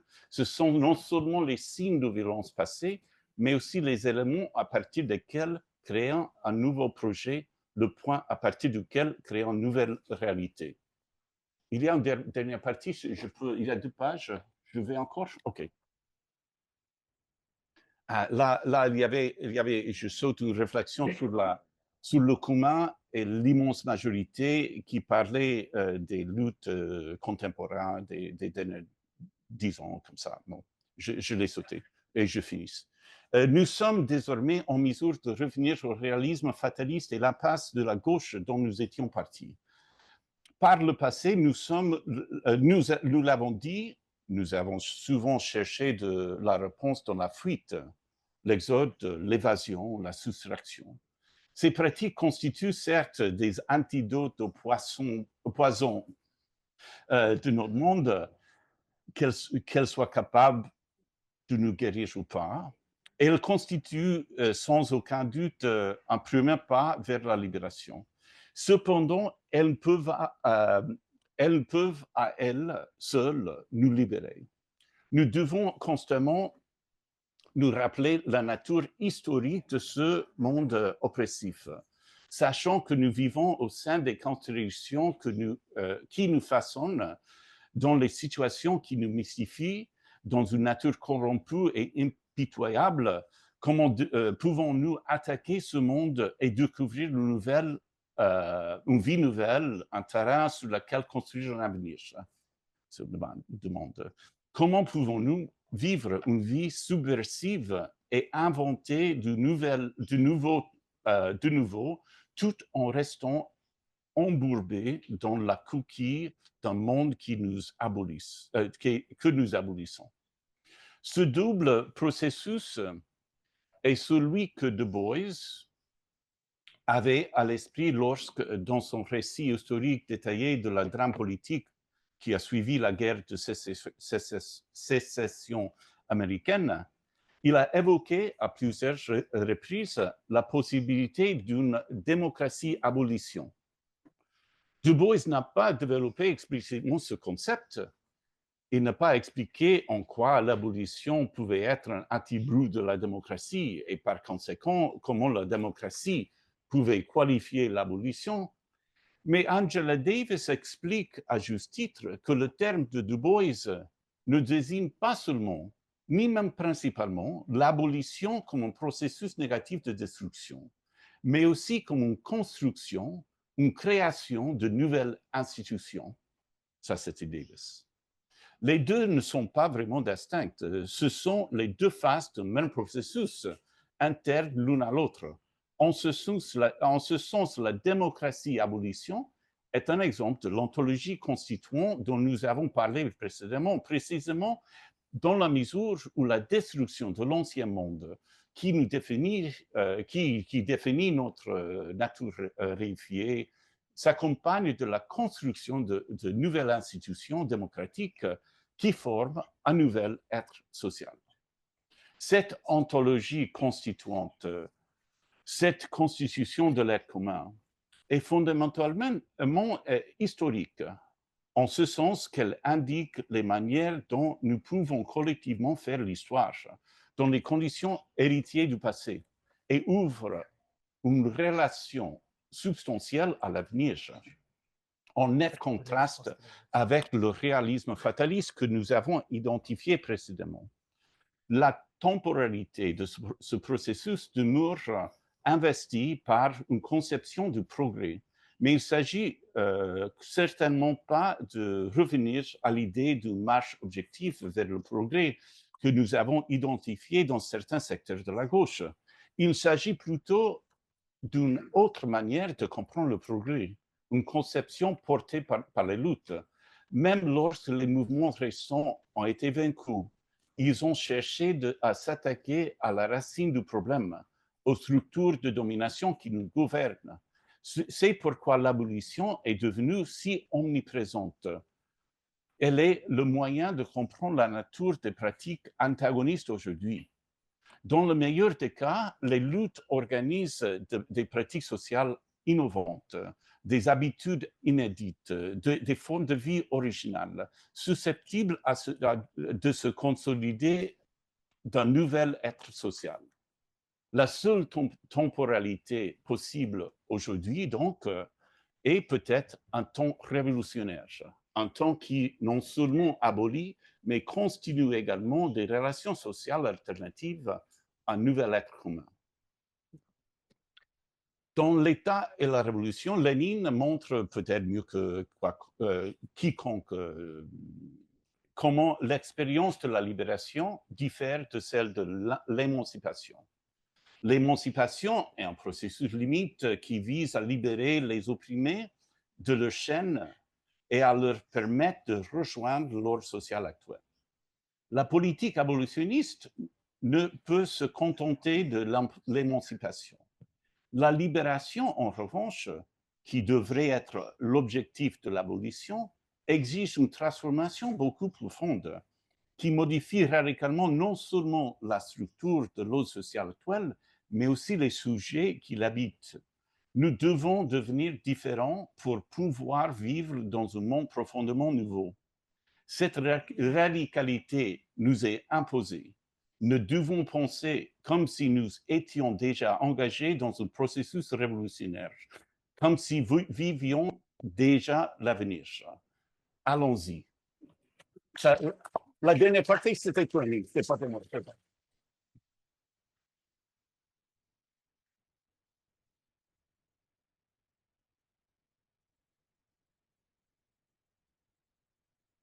Qu'est-ce qu'on fait? On fait une discussion maintenant. Ça marche? Ça marche, oui. Merci beaucoup, Michael. Nous avons une quinzaine de minutes pour des questions et un petit débat. S'il vous plaît, soyez synthétiques dans les questions pour pouvoir laisser le temps à Michael et Carlo de répondre. Je me permets de dire qu'il me paraît qu'avec ces deux interventions ont rendu justice, voire même incarné l'intitulé que je n'ai pas rappelé tout à l'heure de cette première plénière, Tony Negri, un futur intérieur. Nous avons eu une intervention au cœur de l'actualité, celle de Michael, et une intervention qui faisait le point, un bilan, la relance, répondait à des objections, celle de Carlo. Merci beaucoup.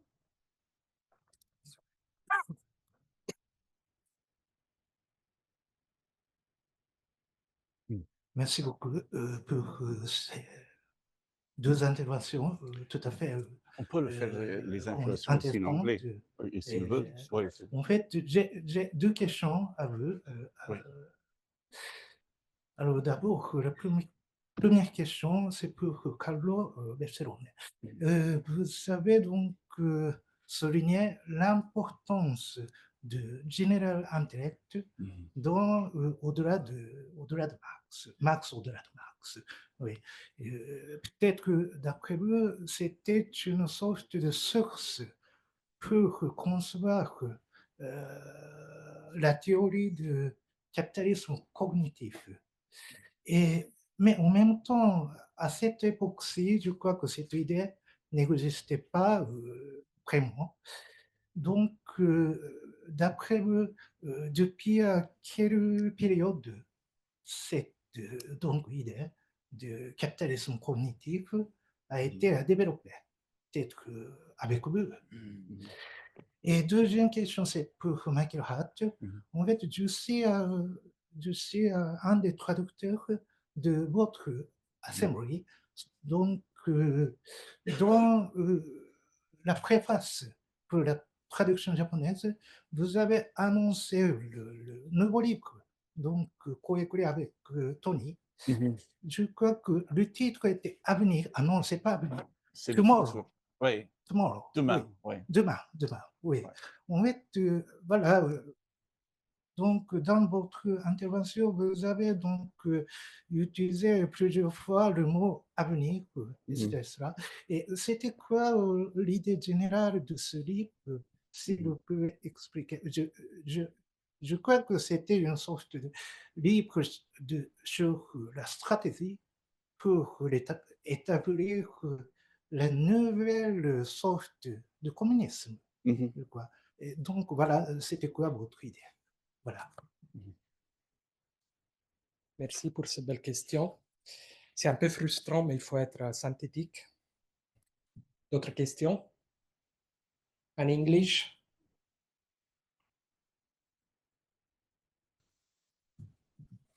Pour Michael, la temporalité de l'abolition et de la Constitution, c'est la même ou ce sont deux?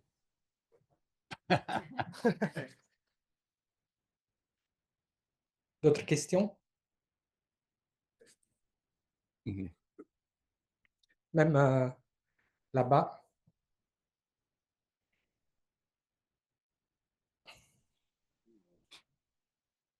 N'hésitez pas. Hein. L'important, c'est aussi de prendre la parole les plus jeunes.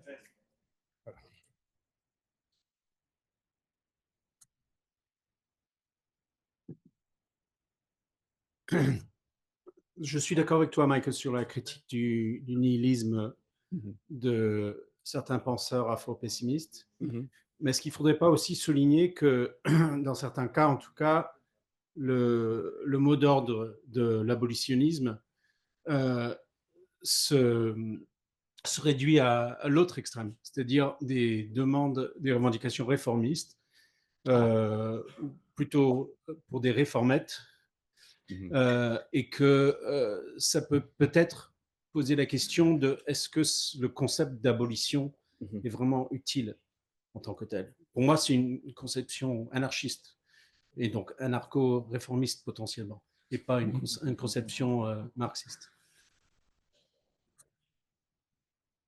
On fait une dernière?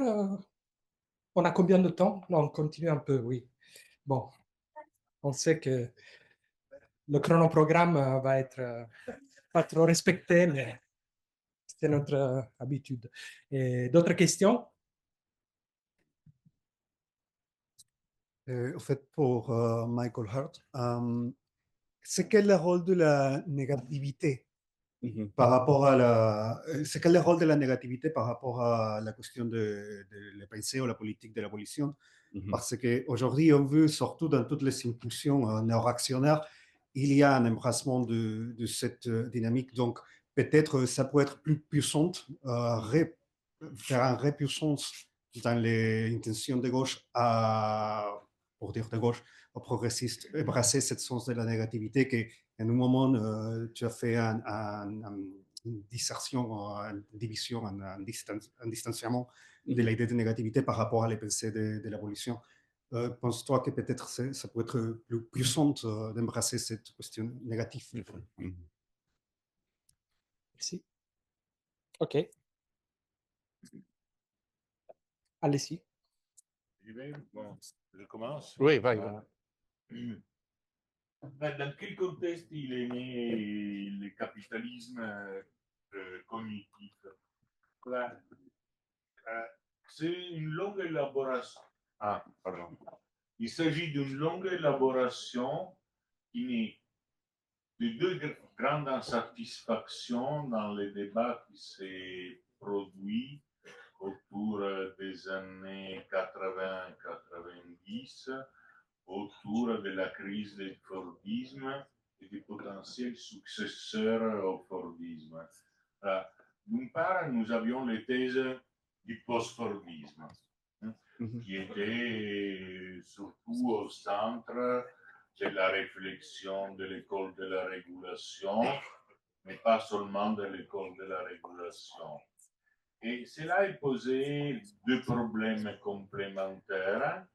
D'une part, c'est un problème terminologique lui-même, c'est-à-dire que le terme post-Fordisme se définissait exclusivement en négatif par rapport à ce qui avait existé auparavant, sans parvenir véritablement à définir ce qu'il y avait de nouveau. Et le deuxième est que toutes ces analyses tendait à tourner autour de la continuité d'une logique industrielle sur celui qui aurait été les successeurs, disons, du modèle fordiste. Par exemple, il y a eu tout un débat, disons, à l'époque sur les modèles japonais, sur le toyotisme qui combinait avec un modèle de concertation à l'allemande aurait pu, disons, remplacer, disons, le fordisme.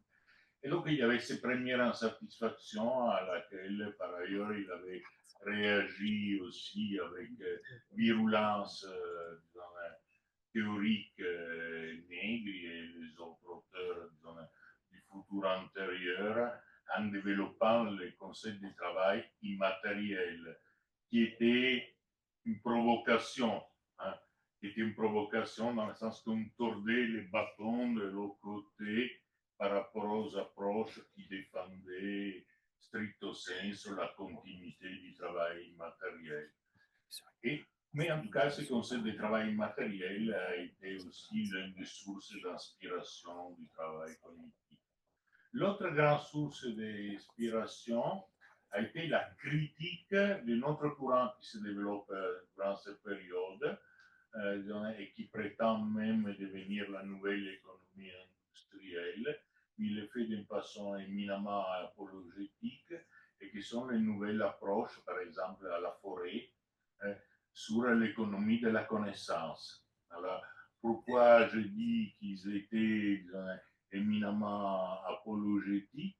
Car ils prenaient toute une série d'indicateurs, comme par exemple l'explosion du nombre de brevets qui commence à se produire à partir des années 80, et puis en général la propriété intellectuelle, comme l'indicateur d'une véritable explosion de l'économie de la connaissance, alors qu'il était plutôt une explosion de nouveaux mécanismes de contrôle, disons, de l'économie de la connaissance. Et à la conjonction de ces deux approches se développe l'hypothèse du capitalisme cognitif, comme quelque chose qui va au-delà du post-fordisme pour définir la nouvelle nature, disons, du capitalisme à partir d'une critique tout autant des approches qui restaient centrées sur la centralité de la fabrique et de l'usine et d'une critique de l'économie politique, de l'économie de la connaissance.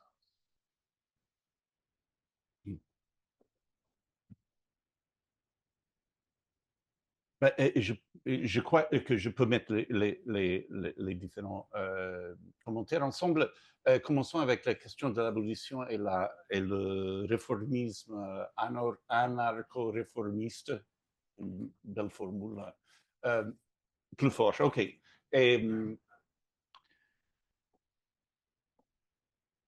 Bon, et je vois,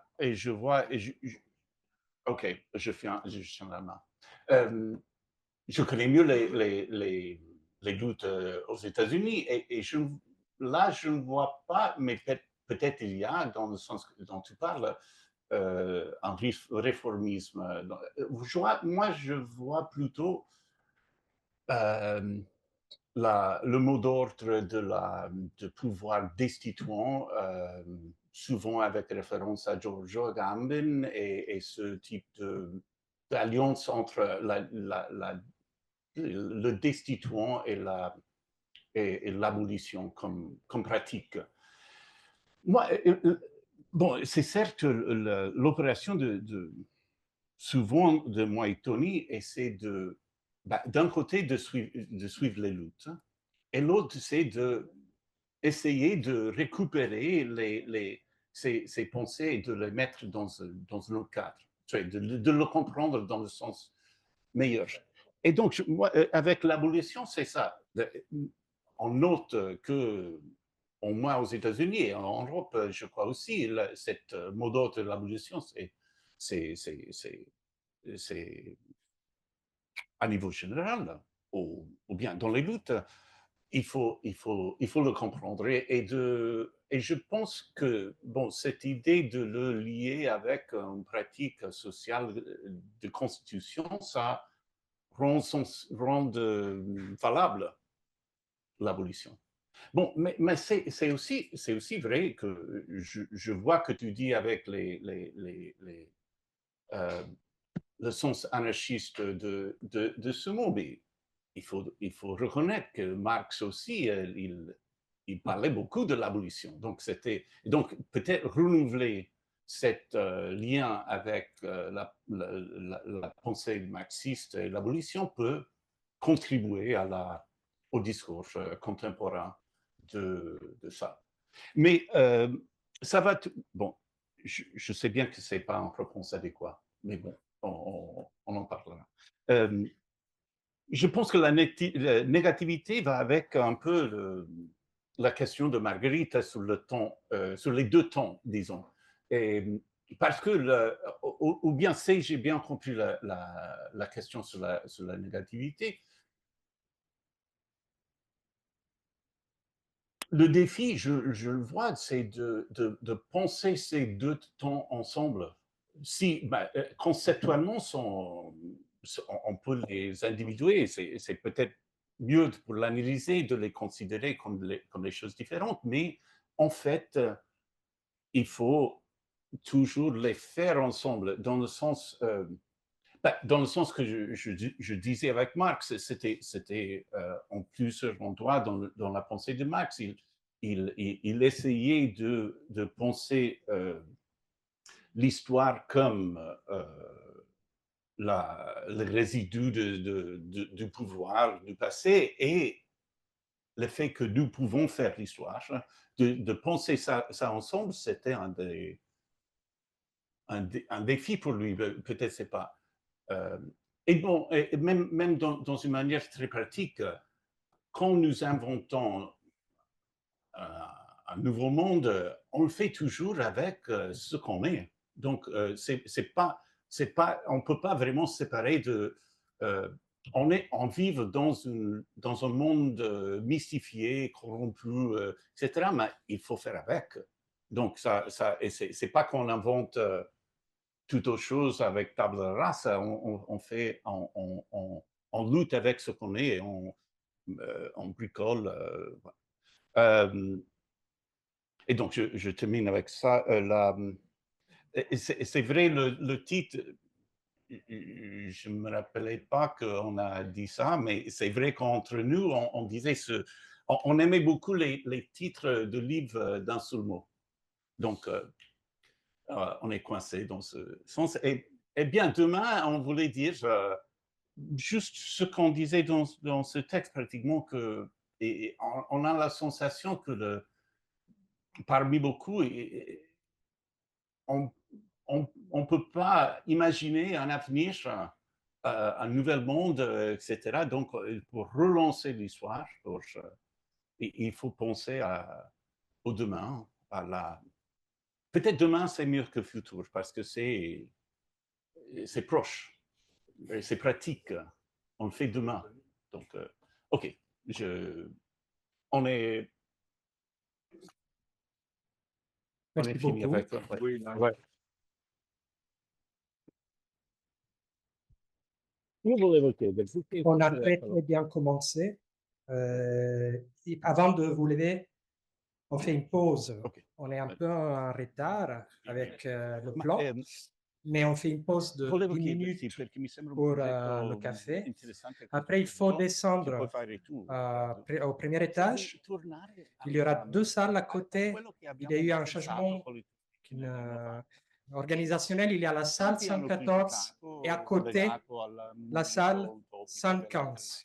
dell'internet. Donc, il y aura le Io ho la panel sensazione crise et che non era métamorphose così de la sbagliato, Formetà e en quindi salle di 114 riaffermi et le un panel peu, Relire un po' Empire aujourd'hui questo en pensiero salle e 115. descredité Il faut aussi rendre les dispositifs.